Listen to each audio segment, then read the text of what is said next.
Section 10. Setting forth pure lands. Buddha said, Subhuti, what do you think? In the remote past, when the Tathagata was with Dipankara Buddha, did he have any degree of attainment in the good law?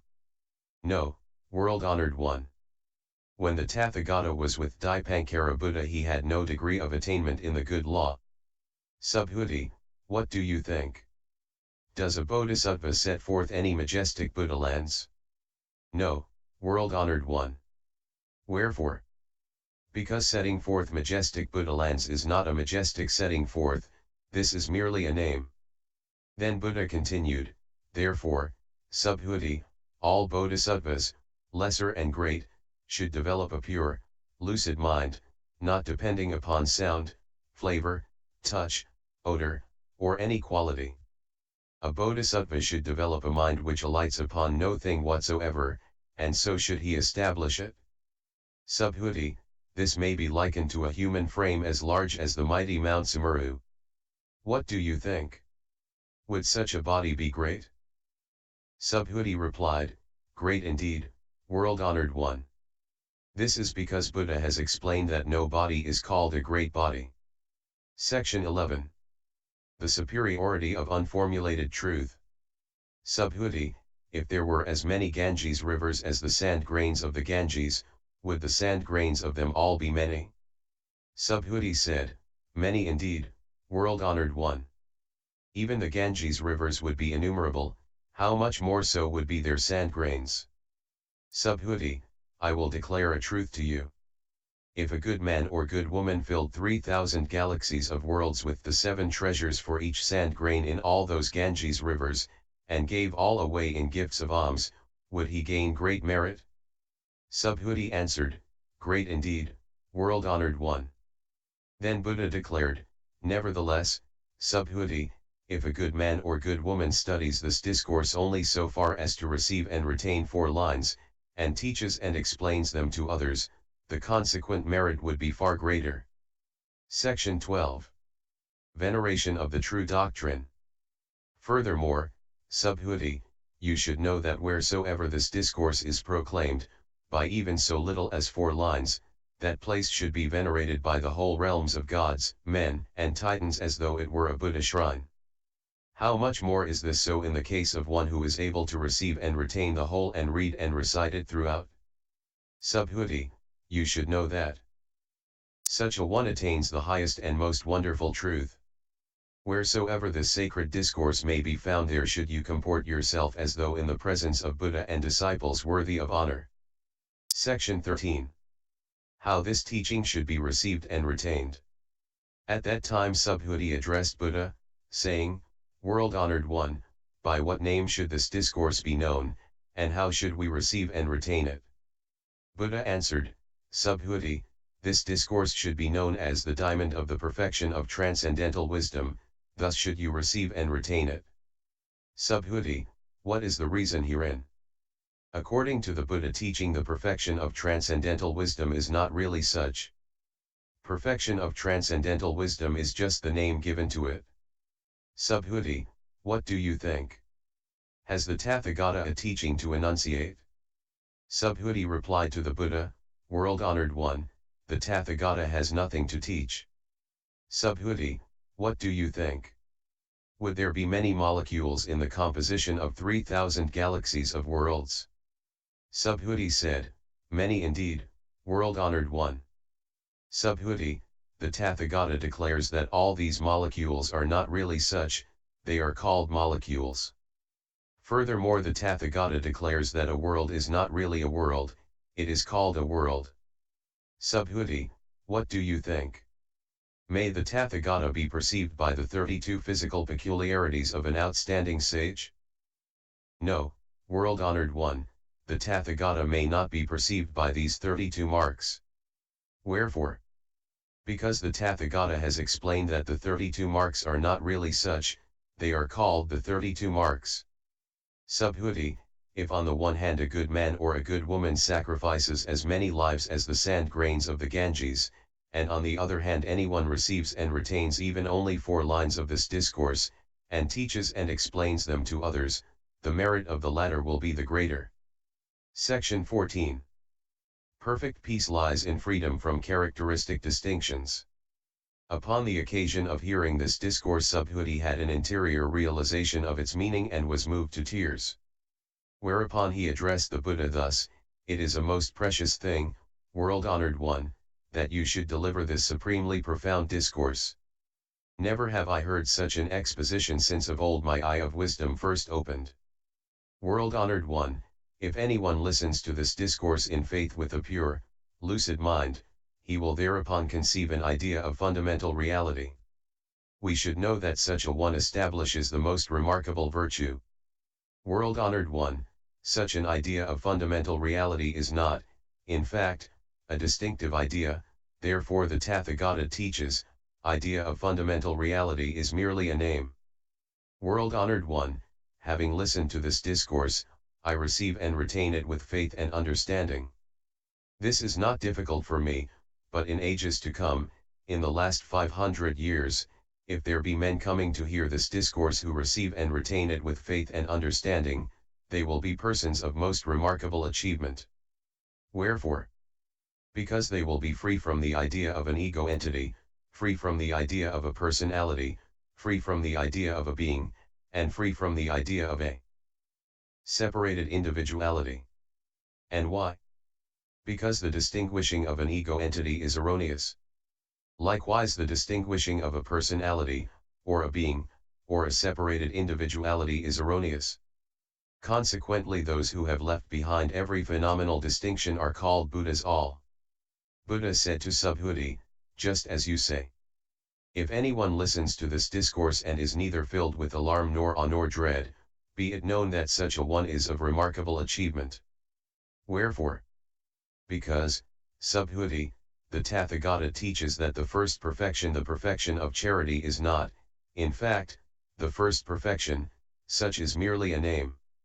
Subhuti, the Tathagata teaches likewise that the perfection of patience is not the perfection of patience, such is merely a name. Why so? It is shown thus, Subhuti, when the Raja of Kalinga mutilated my body, I was at that time free from the idea of an ego entity, a personality, a being, and a separated individuality. Wherefore? Because then when my limbs were cut away piece by piece, had I been bound by the distinctions aforesaid, feelings of anger and hatred would have been aroused in me. Subhuti, I remember that long ago, sometime during my past 500 mortal lives, I was an ascetic practicing patience. Even then was I free from those distinctions of separated selfhood. Therefore, Subhuti, Bodhisattvas should leave behind all phenomenal distinctions and awaken the thought of the consummation of incomparable enlightenment by not allowing the mind to depend upon notions evoked by the sensible world, by not allowing the mind to depend upon notions evoked by sounds, odors, flavors, touch contacts, or any qualities. The mind should be kept independent of any thoughts which arise within it. If the mind depends upon anything, it has no sure haven. This is why Buddha teaches that the mind of a bodhisattva should not accept the appearances of things as a basis when exercising charity. Subhuti, as bodhisattvas practice charity for the welfare of all living beings, they should do it in this manner. Just as the Tathagata declares that characteristics are not characteristics, so he declares that all living beings are not, in fact, living beings. Subhuti, the Tathagata is he who declares that which is true, he who declares that which is fundamental, he who declares that which is ultimate. He does not declare that which is deceitful, nor that which is monstrous. Subhuti, that truth to which the Tathagata has attained is neither real nor unreal. Subhuti, if a bodhisattva practices charity with mind attached to formal notions, he is like unto a man groping sightless in the gloom, but a bodhisattva who practices charity with mind detached from any formal notions is like unto a man with open eyes in the radiant glory of the morning, to whom all kinds of objects are clearly visible. Subhuti, if there be good men and good women in future ages, able to receive, read, and recite this discourse in its entirety, the Tathagata will clearly perceive and recognize them by means of his Buddha knowledge, and each one of them will bring immeasurable and incalculable merit to fruition. Section 15. The incomparable value of this teaching. Subhuti, if on one hand, a good man or a good woman performs in the morning as many charitable acts of self-denial as the sand grains of the Ganges, and performs as many again in the noonday and as many again in the evening, and continues so doing throughout numberless ages, and, on the other hand, anyone listens to this discourse with heart of faith and without contention, the latter would be the more blessed. But how can any comparison be made with one who writes it down, receives it, retains it, and explains it to others? Subhuti, we can summarize the matter by saying that the full value of this discourse can neither be conceived nor estimated, nor can any limit be set to it. The Tathagata has declared this teaching for the benefit of initiates of the Great Way, he has declared it for the benefit of initiates of the Supreme Way. Whosoever can receive and retain this teaching, study it, recite it and spread it abroad will be clearly perceived and recognized by the Tathagata and will achieve a perfection of merit beyond measurement or calculation, a perfection of merit unlimited and inconceivable. In every case such a one will exemplify the Tathagata consummation of the incomparable enlightenment. Wherefore? Because, Subhuti, those who find consolation in limited doctrines involving the conception of an ego entity, a personality, a being, or a separated individuality are unable to accept, receive, study, recite and openly explain this discourse. Subhuti, in every place where this discourse is to be found the whole realms of gods, men, and titans should offer worship, for you must know that such a place is sanctified like a shrine, and should properly be venerated by all with ceremonial obeisance and circumambulation and with offerings of flowers and incense. Section 16. Purgation through suffering the retribution for past sins. Furthermore, Subhuti, if it be that good men and good women who receive and retain this discourse are downtrodden, their evil destiny is the inevitable retributive result of sins committed in their past mortal lives. By virtue of their present misfortunes the reacting effects of their past will be thereby worked out, and they will be in a position to attain the consummation of incomparable enlightenment. Subhuti, I remember the infinitely remote past before Dipankara Buddha. There were 84,000 myriads of multimillions of Buddhas. And to all these I made offerings, yes, all these I served without the least trace of fault. Nevertheless, if anyone is able to receive, retain, study and recite this discourse at the end of the last 500-year period, he will gain such a merit that mine in the service of all the Buddhas could not be reckoned as 100th part of it, not even 1,000 myriad multimillion part of it, indeed, no such comparison is possible. Subhuti, if I fully detailed the merit gained by good men and good women coming to receive, retain, study and recite this discourse in the last period, my hearers would be filled with doubt and might become disordered in mind, suspicious and unbelieving. You should know, Subhuti, that the significance of this discourse is beyond conception, likewise the fruit of its rewards is beyond conception. Section 17. No one attains transcendental wisdom. At that time Subhuti addressed Buddha, saying, World-honored one, if good men and good women seek the consummation of incomparable enlightenment, by what criteria should they abide and how should they control their thoughts? Buddha replied to Subhuti, good men and good women seeking the consummation of incomparable enlightenment must create this resolved attitude of mind, I must liberate all living beings, yet when all have been liberated, verily not any one is liberated. Wherefore? If a bodhisattva cherishes the idea of an ego entity, a personality, a being, or a separated individuality, he is consequently not a bodhisattva, Subhuti. This is because in reality there is no formula which gives rise to the consummation of incomparable enlightenment. Subhuti, what do you think? When the Tathagata was with Dipankara Buddha, was there any formula for the attainment of the consummation of incomparable enlightenment?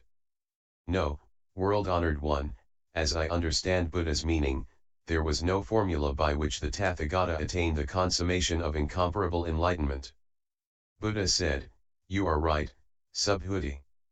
Verily there was no formula by which the Tathagata attained the consummation of incomparable enlightenment.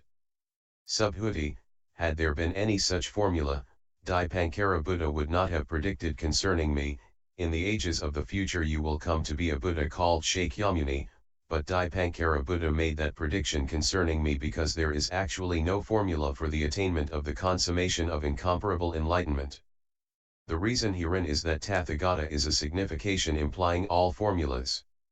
In case anyone says that the Tathagata attained the consummation of incomparable enlightenment, I tell you truly, Subhuti, that there is no formula by which the Buddha attained it.